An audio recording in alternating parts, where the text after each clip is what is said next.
मित्रांनो, आज आपण पोको M7 Plus 5Gची टेस्ट करणार आहोत. हा फोन खरंच बॅटरी मॉन्स्टर आहे का? 7000 mAhची बॅटरी म्हणजे एकदा चार्ज केली तर किती दिवस चालेल? आज आपण क्रेझी चॅलेंज करून प्रूव्ह करून दाखवू.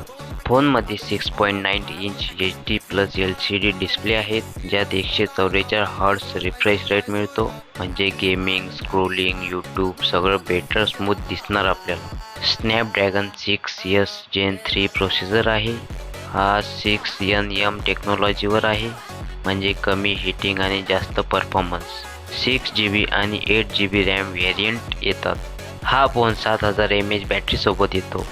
जर आपण फुल चार्ज केला तर गेमिंग, यूट्यूब, सोशल मीडिया हे सगळं चालू ठेवलं तरी पटकन संपणार नाही.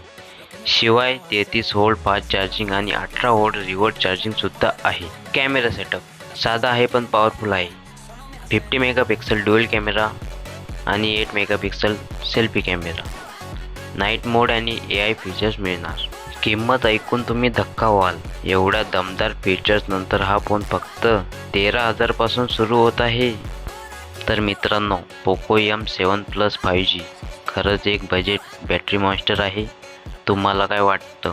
पोकोने धमाका केला का रेडमी 50 5G जास्त चांगला आहे?